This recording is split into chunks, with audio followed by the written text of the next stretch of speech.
दोस्तों, आज मैं आपसे एक सवाल पूछना चाहता हूँ। आपको लगता है कि आप अपने डिसीजंस खुद लेते हैं?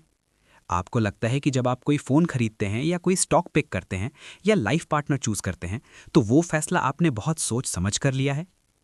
अगर मैं आपसे कहूँ कि आपके 95% फैसले आप नहीं ले रहे, बल्कि आपके दिमाग के अंदर बैठा एक हिडन ऑटो पायलट ले रहा है, तो क्या आप मानेंगे?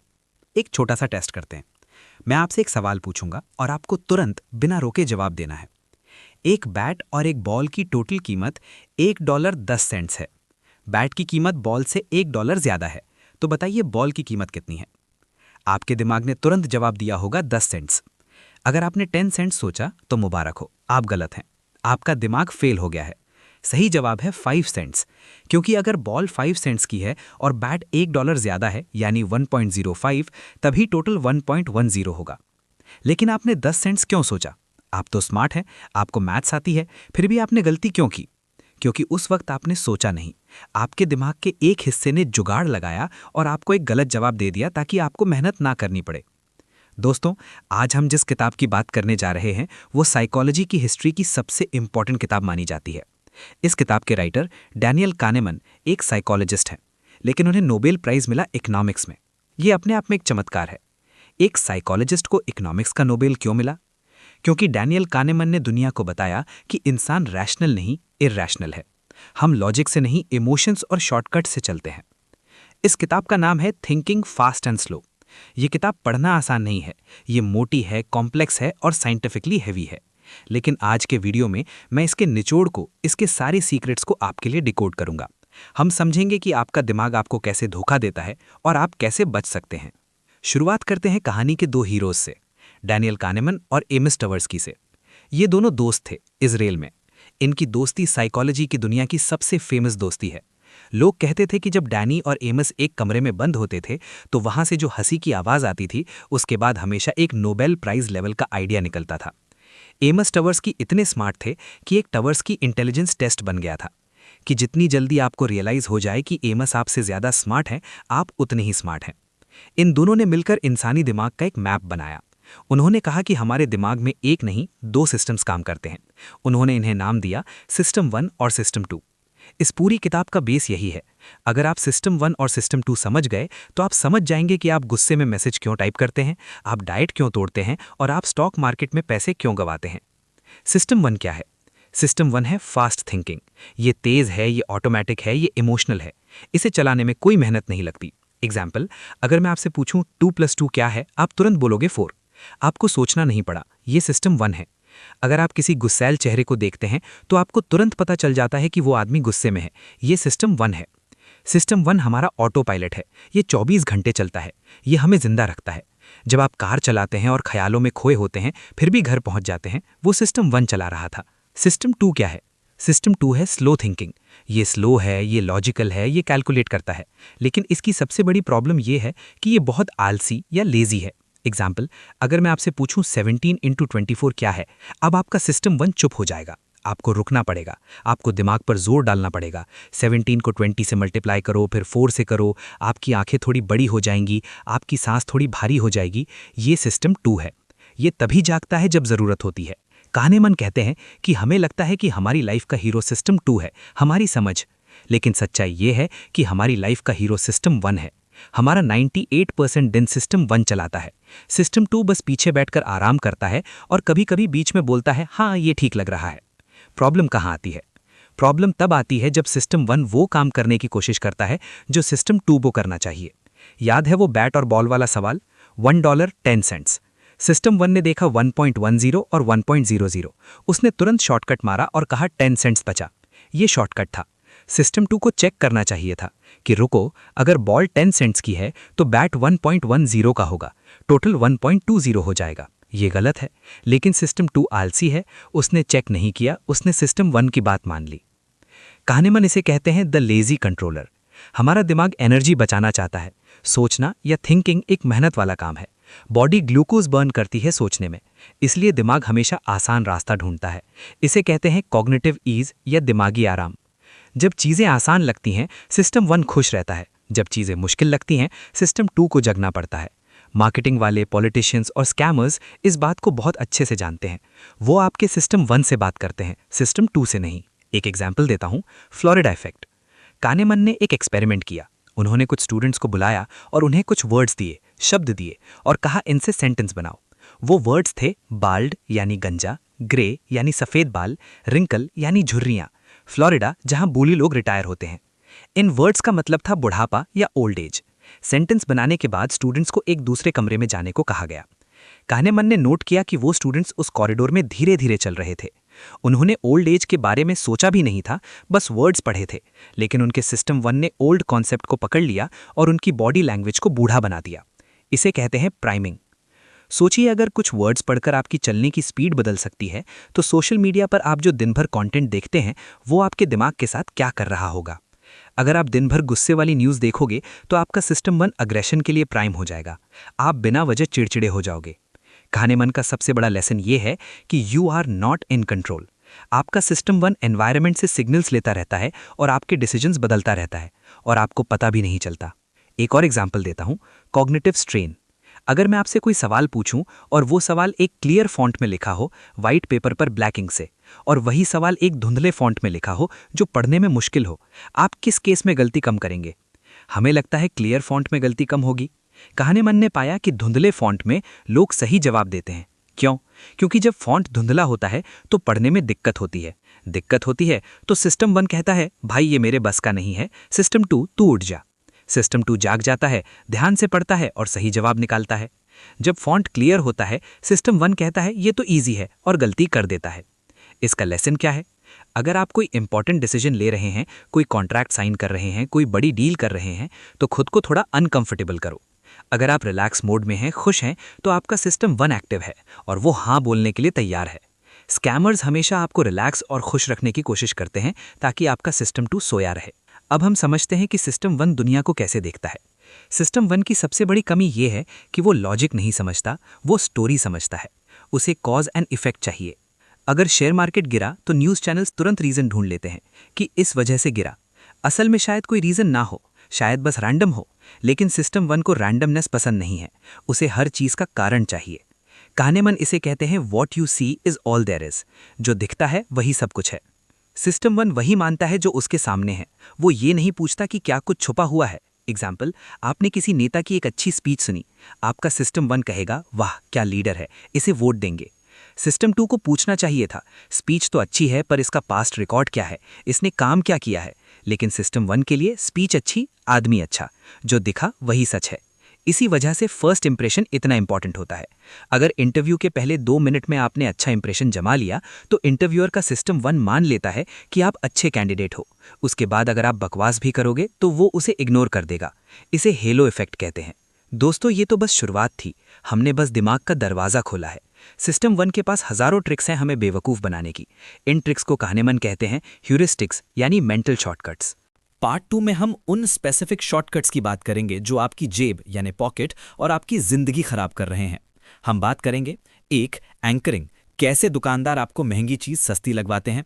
2. अवेलेबिलिटी ह्यूरिस्टिक, क्यों हमें प्लेन क्रैश से डर लगता है पर कार एक्सीडेंट से नहीं। 3. The law of small numbers, कैसे हम अधूरे डेटा पर पूरी कहानी बना लेते हैं। अगर आप ये समझना चाहते हैं कि आपका दिमाग आपके पैसे कैसे खर्च करवाता है तो पार्ट 2 बहुत जरूरी है। दोस्तों, स्वागत है पार्ट 2 में। पिछले पार्ट में हमने देखा कि हमारा सिस्टम 1 एक स्टोरी टेलर है। उसे लॉजिक नहीं, कहानी पसंद है। उसे रैंडमनेस पसंद नहीं है, उसे रीजन चाहिए। आज हम उन स्पेसिफिक शॉर्टकट्स की बात करेंगे जो सिस्टम 1 लेता है। इन्हें टेक्निकल भाषा में ह्यूरिस्टिक कहते हैं। ह्यूरिस्टिक का मतलब है एक मुश्किल सवाल का आसान जवाब ढूंढना। सिस्टम 2 आलसी है, वो मुश्किल सवाल हल नहीं करना चाहता, तो सिस्टम 1 चुपके से सवाल बदल देता है। सबसे पहला और सबसे खतरनाक शॉर्टकट है the law of small numbers. इसे समझाने के लिए कानेमन एक बहुत फेमस स्टडी का एग्जाम्पल देते हैं। अमेरिका में एक स्टडी हुई किडनी कैंसर पर। रिसर्चर्स ने देखा कि अमेरिका के किन काउंटीज में यानी डिस्ट्रिक्ट्स में किडनी कैंसर का रेट सबसे कम यानी लोएस्ट है। डेटा देखा गया, रिजल्ट आया, सबसे कम कैंसर रेट उन काउंटीज में था जो रूरल थे यानी गांव थे, जहां पॉपुलेशन कम थी और जो ट्रेडिशनली रिपब्लिकन थे। अब सिस्टम 1 एक्टिव हो गया। उसने तुरंत कहानी बनानी शुरू कर दी। अरे वाह, गांव की हवा साफ होती है, वहां का खाना फ्रेश होता है, वहां स्ट्रेस कम होता है, इसलिए वहां कैंसर कम है, मतलब हमें गांव में रहना चाहिए। Sounds logical, right?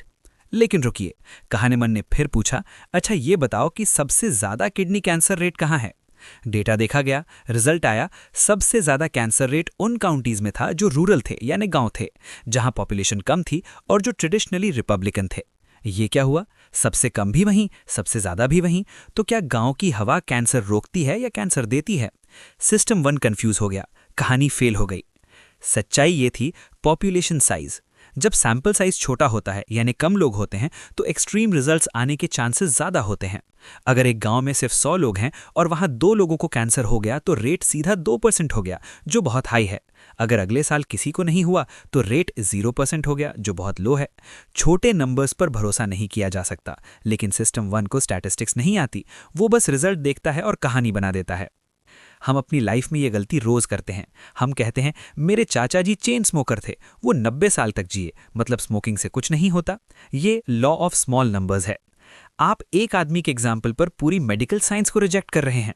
कहानीमन कहते हैं we pay more attention to the content of messages than to information about the reliability, यानी हम खबर पर ध्यान देते हैं न कि इस पर कि खबर कितनी पक्की है। दूसरा बड़ा शॉर्टकट, एंकरिंग इफेक्ट। ये कॉन्सेप्ट अगर आप समझ गए तो आप नेगोशिएशन के बादशाह बन सकते हैं। एंकरिंग का मतलब है दिमाग को किसी नंबर से बांध देना। कहानीमन और ट्रेवर्स्की ने एक एक्सपेरिमेंट किया। उन्होंने लोगों का एक ग्रुप बनाया और उनसे पूछा कि क्या महात्मा गांधी की मौत 114 साल की उम्र से पहले हुई थी या बाद में? लोगों ने कहा पहले हुई थी ऑब्वियसली। फिर पूछा एग्जैक्ट एज क्या थी? ज्यादातर लोगों ने गेस किया 80, 90 या 100 के आसपास। फिर उन्होंने दूसरा ग्रुप लिया, उनसे पूछा कि क्या महात्मा गांधी की मौत 35 साल की उम्र से पहले हुई थी या बाद में? लोगों ने कहा बाद में हुई थी। फिर पूछा एग्जैक्ट एज क्या थी? इस ग्रुप ने गेस किया 60, 65 या 70 के आसपास।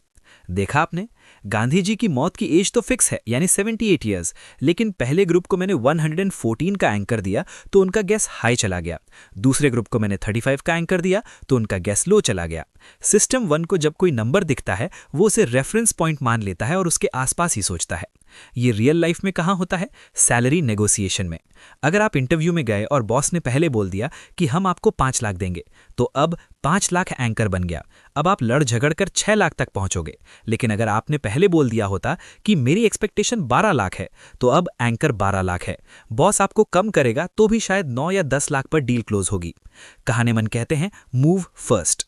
अगर आप मार्केट वैल्यू जानते हैं तो पहला नंबर आप फेंकिए, एंकर सेट कीजिए। सिस्टम 1 उस एंकर से दूर नहीं जा पाता। दुकानदार यानी शॉपकीपर्स यही करते हैं। जीन्स पर टैग लगा देंगे 5,000 रुपए, फिर काट कर लिखेंगे डिस्काउंटेड प्राइस 2,000 रुपए। आपका सिस्टम 1 देखता है वाह 5,000 की चीज 2,000 में, क्या डील है। असल में वो जीन्स है ही 500 रुपए की, लेकिन 5,000 के एंकर ने 2,000 को सस्ता दिखा दिया। तीसरा शॉर्टकट, अवेलेबिलिटी ह्यूरिस्टिक। सिस्टम 1 किसी चीज की प्रोबेबिलिटी यानी संभावना कैसे निकालता है वो मैथ्स यूज नहीं करता। वो ये देखता है कि मुझे कितनी आसानी से एग्जाम्पल्स याद आ रहे हैं। अगर एग्जाम्पल आसानी से याद आ गया तो सिस्टम 1 को लगता है कि ये चीज बार बार होती है। Example, plane crash versus car accident. दुनिया में कार एक्सीडेंट में मरना प्लेन क्रैश से 1000 गुना ज्यादा कॉमन है, लेकिन हमें डर किससे लगता है? प्लेन से। कार में हम आराम से बैठते हैं, क्यों? क्योंकि जब प्लेन क्रैश होता है तो न्यूज़ चैनल वाले 1 महीने तक वही दिखाते हैं, आग, धुएं, रोते हुए लोग। वो इमेजेस आपके दिमाग में छप जाती हैं। तो जब आप एयरपोर्ट जाते हैं, आपका सिस्टम 1 उन इमेजेस को रिकॉल करता है। वो इमेजेस आसानी से याद आ जाती हैं यानी अवेलेबल हैं। तो सिस्टम 1 कहता है भाई प्लेन बहुत डेंजरस है। कार एक्सीडेंट्स रोज होते हैं, न्यूज़पेपर के छोटे से कोने में खबर छपती है, दिमाग में कोई इमेज नहीं बनती, रिकॉल करना मुश्किल है। तो सिस्टम 1 कहता है कार सेफ है। इसका नुकसान क्या है? हम गलत चीज़ों से डरते हैं और असली खतरों को इग्नोर करते हैं। हम टेररिज्म से डरते हैं, जो बहुत रेयर है, लेकिन शुगर और ब्लड प्रेशर से नहीं डरते, जो रोज लोगों को मार रहे हैं, क्योंकि ब्लड प्रेशर की कोई ड्रामेटिक फोटो न्यूज़ पर नहीं आती। कहानीमन कहते हैं nothing is as important as you think it is while you are thinking about it. यानी मीडिया जिस चीज पर फोकस करेगा, आपका सिस्टम 1 उसे ही दुनिया की सबसे बड़ी प्रॉब्लम मान लेगा। चौथा शॉर्टकट, रिप्रेजेंटेटिवनेस यानी स्टीरियोटाइपिंग। कहानीमन एक और एक्सपेरिमेंट बताते हैं, इसे टॉम डब्ल्यू एक्सपेरिमेंट कहते हैं। उन्होंने लोगों को एक लड़के के बारे में बताया कि टॉम डब्ल्यू एक बहुत इंटेलिजेंट लड़का है, लेकिन क्रिएटिविटी कम है। उसे ऑर्डर और सफाई पसंद है, वो लिखते वक्त इमोशंस नहीं दिखाता, और उसे साई-फाई मूवीज पसंद है। अब सवाल पूछा गया कि टॉम डब्ल्यू क्या काम करता है? ए, कंप्यूटर साइंस स्टूडेंट है, या बी, ह्यूमैनिटीज आर्ट स्टूडेंट है? 95% लोगों ने कहा कंप्यूटर साइंस स्टूडेंट, क्योंकि टॉम का डिस्क्रिप्शन एक टिपिकल नर्ड जैसा लगता है। हमारा सिस्टम 1 स्टीरियोटाइप मैच करता है।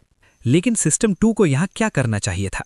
सिस्टम 2 को पूछना चाहिए था बेस रेट क्या है, यूनिवर्सिटी में आर्ट्स के स्टूडेंट ज़्यादा हैं या कंप्यूटर साइंस के। मान लो आर्ट्स के स्टूडेंट 80% हैं और सीएस के 20%, तो स्टैटिस्टिकली टॉम के आर्ट्स स्टूडेंट होने के चांसेस ज़्यादा हैं, भले ही वो नर्ड जैसा दिखता हो। लेकिन सिस्टम 1 नंबर्स को इग्नोर करता है और प्रोफाइल को मैच करता है। इसी वजह से हम धोखा खाते हैं।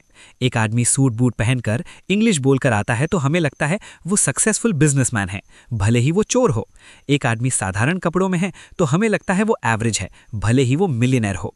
हम प्रोबेबिलिटी नहीं देखते, हम कहानी देखते हैं। 5वां shortcut, regression to the mean. ये कॉन्सेप्ट थोड़ा डीप है पर स्पोर्ट्स और पेरेंटिंग में बहुत काम आता है। कहानीमन ने इजरायली एयरफोर्स के इंस्ट्रक्टर्स को ट्रेन किया। एक इंस्ट्रक्टर ने कहा, सर आपकी ये रिवॉर्ड वाली थ्योरी बकवास है। मैंने देखा है कि जब पायलट अच्छा फ्लाई करता है और मैं उसे शाबाशी यानी रिवॉर्ड देता हूं तो अगली बार वो खराब फ्लाई करता है, और जब वो बुरा फ्लाई करता है और मैं उसे गाली यानी पनिशमेंट देता हूं तो अगली बार वो अच्छा फ्लाई करता है। इसका मतलब गाली देना बेटर है। कहानीमन ने कहा, तुम गलत हो। ये गाली का कमाल नहीं है, ये रिग्रेशन टू द मीन है, मतलब एवरेज की तरफ वापस आना। पायलट की स्किल एवरेज है। जिस दिन उसने बहुत अच्छा फ्लाई किया वो उसका लकी डे था। अगली बार उसका परफॉर्मेंस नीचे आएगा ही आएगा, यानी एवरेज की तरफ। जिस दिन उसने बहुत बुरा फ्लाई किया वो उसका बैड डे था। अगली बार उसका परफॉर्मेंस ऊपर जाएगा, यानी एवरेज की तरफ।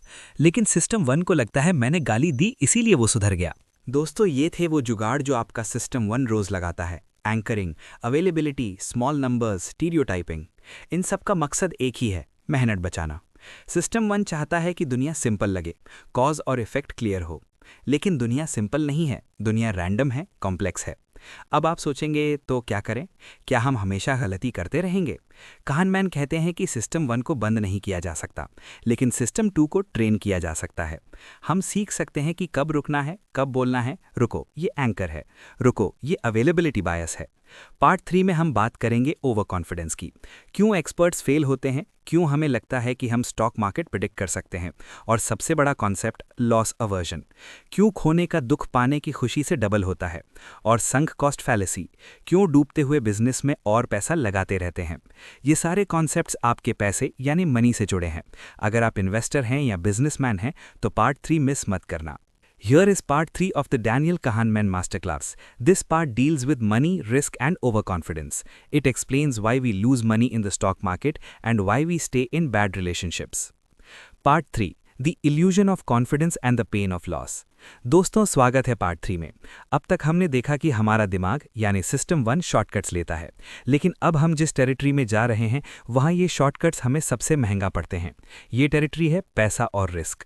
कहानमैन को नोबेल प्राइज़ इकोनॉमिक्स में मिला, साइकोलॉजी में नहीं। क्यों? क्योंकि उन्होंने होमो इकोनॉमिक्स की धज्जियां उड़ा दी थीं। पुराने इकोनॉमिस्ट्स मानते थे कि इंसान रैशनल है, अगर उसे प्रॉफिट दिखेगा वो वहां जाएगा, अगर लॉस दिखेगा वो भागेगा। कहानमैन ने कहा गलत, इंसान प्रॉफिट से ज़्यादा लॉस से डरता है, और इंसान को लगता है उसे सब पता है जबकि उसे कुछ नहीं पता। सबसे पहला कॉन्सेप्ट, हाइंडसाइट बायस, मैं तो पहले से जानता था। आपने अक्सर लोगों को बोलते सुना होगा जब स्टॉक मार्केट गिरता है, अरे मुझे तो पता ही था गिरने वाला है, बबल था, फूटना ही था। या क्रिकेट मैच के बाद, मुझे पता था इंडिया आज हारेगा। कहानमैन कहते हैं झूठ, आपको नहीं पता था। हाइंडसाइट बायस का मतलब है पास्ट को प्रेजेंट के चश्मे से देखना। जब कोई घटना हो जाती है तो हमारा सिस्टम 1 तुरंत एक स्टोरी बना लेता है जो उस घटना को एक्सप्लेन कर सके, और हमें लगता है कि ये स्टोरी हमें पहले से पता थी। इसका नुकसान क्या है? हमें लगता है कि हम फ्यूचर प्रिडिक्ट कर सकते हैं क्योंकि हमें लगता है हमने पास्ट प्रिडिक्ट किया था, लेकिन सच ये है कि दुनिया रैंडम है। 2008 का क्रैश किसी को नहीं पता था सिवाय कुछ लोगों के, लेकिन आज हर कोई एक्सपर्ट बना फिरता है कि कॉजेज ऑफ 2008 क्रैश क्या थे। इसी से जुड़ा है दूसरा concept, the illusion of validity, skill versus luck. Kahneman ने एक बार वॉल स्ट्रीट की एक बड़ी इन्वेस्टमेंट फर्म विजिट की। वहाँ फंड मैनेजर्स थे जो दिन रात काम करते थे, स्टॉक्स खरीदते और बेचते थे। उन्हें लगता था कि वो मार्केट को बीट कर रहे हैं। कहानमैन ने उनका 8 साल का डेटा मांगा। उन्होंने कैलकुलेट किया कि किन मैनेजर्स ने कंसिस्टेंटली मार्केट को बीट किया है। रिजल्ट क्या आया? Zero correlation. जो मैनेजर एक साल टॉप पर था अगले साल वो बॉटम पर था। कहानमैन ने उन मैनेजर्स को कहा, दोस्तों बुरा मत मानना, लेकिन आप जो कर रहे हैं वो स्किल नहीं, वो जुआ यानी लक है। आप डाइस फेंक रहे हैं। मैनेजर्स गुस्सा हो गए। उनका सिस्टम 1 इस बात को एक्सेप्ट ही नहीं कर सका। क्यों? क्योंकि इल्यूजन ऑफ स्किल। जब हम किसी चीज़ में मेहनत करते हैं, चार्ट्स पढ़ना, न्यूज़ देखना, तो हमें लगता है कि हमारा कंट्रोल है। कहानमैन कहते हैं कि स्टॉक पिकिंग में लक का रोल स्किल से ज़्यादा है। अगर आप ये बात समझ गए तो आप इंडिविजुअल स्टॉक्स में पैसा लगाना बंद कर देंगे और इंडेक्स फंड खरीद लेंगे। वॉरेन बफेट भी यही कहते हैं। तीसरा कॉन्सेप्ट, द प्लानिंग फैलेसी। हम हमेशा लेट क्यों होते हैं? आपने कभी सोचा है मैं ये असाइनमेंट 2 दिन में ख़त्म कर लूँगा और उसे 10 दिन लग जाते हैं? या किचन रेनोवेशन में 1 लाख लगेंगे और बिल 2 लाख का आता है? इसे कहते हैं प्लानिंग फैलेसी। हमारा सिस्टम 1 हमेशा बेस्ट केस सिनेरियो इमेजिन करता है। सब कुछ ठीक रहा तो 2 दिन लगेंगे, लेकिन सब कुछ ठीक कभी नहीं रहता। बीमार पड़ोगे, लाइट जाएगी, गेस्ट आएंगे। कहानमैन कहते हैं कि जब भी कोई प्लान बनाओ तो आउटसाइड व्यू लो। मतलब खुद से मत पूछो कि मुझे कितना टाइम लगेगा, पूछो कि एवरेज इंसान को इस काम में कितना टाइम लगता है। अगर एवरेज इंसान को 10 दिन लगते हैं तो आपको भी 10 दिन लगेंगे। आप कोई सुपरमैन नहीं है। चौथा और सबसे बड़ा कॉन्सेप्ट जिसके लिए नोबेल मिला, prospect theory and loss aversion. दोस्तों ध्यान से सुनिएगा, ये इकोनॉमिक्स का सबसे बड़ा रूल है। एक शर्त लगाते हैं, कॉइन टॉस करते हैं। अगर हेड्स आया तो मैं आपको 10,000 रुपये दूंगा, अगर टेल्स आया तो आपको मुझे 10,000 रुपये देने होंगे। क्या आप ये शर्त लगाएंगे? ज़्यादातर लोग कहेंगे नहीं भाई, रहने दो। क्यों? मैथमेटिकली जीतने और हारने के चांसेस बराबर हैं, 50-50। अमाउंट भी बराबर है, लेकिन आपका सिस्टम 1 डरता है, क्योंकि the pain of losing is twice as powerful as the pleasure of gaining. खोने का दुख पाने की खुशी से दुगना होता है। 10,000 जाने का डर इतना बड़ा है कि 10,000 आने की खुशी उसे कवर नहीं कर पाती। इसे कहते हैं लॉस अवर्जन। कहानमैन में कैलकुलेट किया कि लॉस अवर्जन रेशियो करीब 1.5 से 2.5 के बीच में होता है। मतलब अगर मैं आपको 20,000 रुपये देने का वादा करूं हेड्स पर और 10,000 लेने का टेल्स पर, तब शायद आप हाँ बोलेंगे। आपको रिस्क लेने के लिए डबल प्रॉफिट चाहिए। ये रियल लाइफ में कहाँ दिखता है? स्टॉक मार्केट में लोग गिरते हुए शेयर को बेचते नहीं हैं। क्यों? क्योंकि बेच दिया तो लॉस रियल हो जाएगा। वो वेट करते हैं कि भाव वापस आएगा और वो शेयर ज़ीरो हो जाता है। लॉस बुक करना हमारे ईगो को चोट पहुंचाता है। रिलेशनशिप्स में लोग टॉक्सिक रिलेशनशिप्स में रहते हैं। क्यों? क्योंकि अकेले रहने का डर, लॉस ऑफ कंपेनियनशिप, उन्हें नए पार्टनर मिलने की खुशी से ज़्यादा बड़ा लगता है। पांचवा concept, sunk cost fallacy. Imagine कीजिए आपने 500 रुपये की मूवी टिकट खरीदी। आप सिनेमा हॉल गए, 30 मिनट बाद आपको रियलाइज़ हुआ कि मूवी बकवास है, सर दर्द हो रहा है। क्या आप वापस आएंगे? ज़्यादातर लोग नहीं आते। वो सोचते हैं यार 500 रुपये दिए हैं, पूरी देखनी पड़ेगी। ये है संक कॉस्ट फैलेसी। सिस्टम 2 को सोचना चाहिए कि 500 रुपये तो गए, संक कॉस्ट, वो वापस नहीं आने वाले। अब सवाल ये है कि क्या मैं अपने अगले 2 घंटे भी बर्बाद करूं? रैशनल इंसान उठकर चला जाएगा। इररैशनल इंसान, सिस्टम 1, वहीं बैठा रहेगा क्योंकि उसे लगता है कि मूवी छोड़ दी तो पैसा वेस्ट हो जाएगा। पैसा तो टिकट खरीदते ही वेस्ट हो गया था। छठा कॉन्सेप्ट, द एंडाउमेंट इफेक्ट। कहानमैन ने एक एक्सपेरिमेंट किया। उन्होंने कुछ लोगों को एक कॉफ़ी मग दिया फ्री में। फिर उन्होंने पूछा कि आप ये मग कितने में बेचोगे? लोगों ने कहा $7। फिर उन्होंने दूसरे ग्रुप को, जिनके पास मग नहीं था, पूछा कि आप ये मग कितने में खरीदोगे? लोगों ने कहा $3। फ़र्क देख रहे हैं? $7 वर्सेस $3। चीज़ वही है, मग वही है, लेकिन ओनर बनते ही उस चीज़ की वैल्यू हमारी नज़रों में बढ़ जाती है, क्योंकि बेचना मतलब लॉस और खरीदना मतलब गेन। और हमें पता है कि लॉस का दर्द ज़्यादा होता है, इसलिए हम अपनी पुरानी गाड़ी, पुराना घर हमेशा मार्केट रेट से महंगा बेचना चाहते हैं। हमें लगता है वो खास है, असल में वो खास नहीं है, वो बस हमारा है। सातवां कॉन्सेप्ट, रेयर इवेंट्स, डर का बिजनेस। लॉस एवर्जन का एक और साइड इफेक्ट है, हम रेयर इवेंट्स को ओवरवेट करते हैं। इंश्योरेंस कंपनीज इसी पर जिंदा हैं। आपका फ़ोन चोरी होने के चांसेस शायद 1% भी नहीं है, लेकिन आप महंगा इंश्योरेंस लेते हैं। क्यों? क्योंकि सिस्टम 1 उस चोरी होने की इमेज से डर जाता है। वो ये नहीं सोचता अगर चोरी हुआ तो नया ले लेंगे, इंश्योरेंस प्रीमियम से सस्ता पड़ेगा लॉन्ग रन में। वो सोचता है अगर चोरी हुआ तो मुझे रिग्रेट यानी पछतावा होगा। हम फाइनेंशियल कैलकुलेशन से डिसीजन नहीं लेते, हम इमोशनल रिग्रेट से बचने के लिए डिसीजन लेते हैं। कहानीमैन कहते हैं the ultimate currency of system 1 is emotion. पैसा गया तो दुख होगा, इसलिए रिस्क मत लो। रिस्क तभी लो जब श्योर शॉट हो। यही वजह है कि गरीब आदमी अमीर नहीं बन पाता। गरीब आदमी रिस्क नहीं लेता क्योंकि उसके पास खोने के लिए कम है, लॉस एवर्जन वहाँ बहुत स्ट्रांग है। अमीर आदमी रिस्क लेता है क्योंकि वो लॉस को पोर्टफोलियो का हिस्सा मानता है। एक में लॉस हुआ, दूसरे में प्रॉफिट होगा। सिस्टम 2 को ट्रेन करना पड़ेगा कि वो लॉस को एक नंबर की तरह देखे, दर्द की तरह नहीं। कहानीमैन खुद कहते हैं मैं आज भी लॉस से डरता हूँ, लेकिन अब मुझे पता है कि मैं डर रहा हूँ तो मैं रुक कर कैलकुलेट करता हूँ। दोस्तों, मनी और रिस्क का खेल दिमाग का खेल है। अगर आप लॉस एवर्जन और संक कॉस्ट फैलेसी को समझ गए तो आप मार्केट में 90% लोगों से आगे हैं। लेकिन अभी कहानी में एक आखिरी ट्विस्ट बाकी है। पार्ट 4 में हम बात करेंगे हैप्पीनेस की। कहानीमैन ने हैप्पीनेस पर रिसर्च की और एक शॉकिंग बात पता लगाई। हमारे अंदर 2 सेल्फ होते हैं, एक एक्सपीरियंसिंग सेल्फ जो अभी जी रहा है, 2 रिमेंबरिंग सेल्फ जो कहानी याद रखता है। और ये दोनों अलग चीज़ें चाहते हैं। क्यों हम वेकेशन पर फोटोज़ लेने में बिजी रहते हैं बजाय एंजॉय करने के? क्यों हम पेनफुल एंडिंग वाली मूवी को बकवास बोलते हैं भले ही 2 घंटे मज़ा आया हो? ये हैप्पीनेस का राज हम पार्ट 4 में खोलेंगे और हम मास्टर क्लास को कंक्लूड करेंगे। दोस्तों, स्वागत है आखिरी पार्ट में। हमने सिस्टम 1 और सिस्टम 2 समझ लिया, हमने मनी और रिस्क समझ लिया। अब आते हैं लाइफ के सबसे बड़े सवाल पर, खुशी यानी हैप्पीनेस क्या है? कहानीमैन ने अपनी रिसर्च में एक बहुत अजीब चीज़ नोटिस की। उन्होंने पाया कि इंसान के अंदर एक नहीं 2 सेल्फ होते हैं, एक वो जो अभी जी रहा है और एक वो जो कहानी याद रखता है। कहानीमैन इन्हें कहते हैं द एक्सपीरियंसिंग सेल्फ जो अभी एक्सपीरियंस कर रहा है, 2 द रिमेंबरिंग सेल्फ जो बाद में याद करेगा। इन दोनों के बीच में ज़मीन आसमान का फ़र्क है। एक एग्जाम्पल से समझते हैं। इमेजिन कीजिए आप एक बहुत अच्छी म्यूज़िक सिम्फनी सुन रहे हैं, 20 मिनट तक म्यूज़िक परफेक्ट है, आप खो गए हैं, आपका एक्सपीरियंसिंग सेल्फ बहुत खुश है। अचानक आखिरी सेकंड में वो डिस्क स्क्रैच हो जाती है और एक बहुत गंदी किर्र की आवाज़ आती है। आप कहेंगे यार पूरा मज़ा ख़राब हो गया, it ruined the whole experience. लेकिन रुकिए, कहानीमैन पूछते हैं सच में? आपने 20 मिनट एंजॉय किया, वो 20 मिनट की खुशी रियल थी, वो ख़राब नहीं हुई। सिर्फ आखिरी का 1 सेकंड खराब का, लेकिन आपका रिमेंबरिंग सेल्फ उस आखिरी 1 सेकंड को इतना वेट देता है कि वो पिछले 20 मिनट की खुशी को डिलीट कर देता है। इसे कहते हैं द पीक एंड रूल। हमारा दिमाग किसी भी एक्सपीरियंस को कैसे जज करता है? वो टोटल ड्यूरेशन नहीं देखता, वो सिर्फ 2 चीज़ें देखता है। पीक, उस एक्सपीरियंस का सबसे इंटेंस मोमेंट, अच्छा या बुरा। एंड, वो एक्सपीरियंस खत्म कैसे हुआ। कहानीमैन ने एक बहुत दर्दनाक एक्सपेरिमेंट किया। इसे कोलोनोस्कोपी एक्सपेरिमेंट कहते हैं। ये 1990s की बात है जब एनेस्थीसिया कम यूज़ होता था। 2 पेशेंट्स थे, पेशेंट ए और पेशेंट बी। पेशेंट ए का प्रोसीजर 10 मिनट चला, दर्दनाक था और अचानक खत्म हो गया जब दर्द पीक पर था। पेशेंट बी का प्रोसीजर 25 मिनट चला, ए से बहुत ज़्यादा, दर्दनाक था, लेकिन आखिरी के कुछ मिनट्स में डॉक्टर ने मूवमेंट स्लो कर दी ताकि दर्द कम हो जाए और फिर ख़त्म किया। लॉजिकली पेशेंट बी ने ज़्यादा दर्द सहा, 25 मिनट वर्सेस 10 मिनट। लेकिन जब बाद में पूछा गया किसको ज़्यादा बुरा लगा, तो पेशेंट ए ने कहा मेरा एक्सपीरियंस बहुत बुरा था।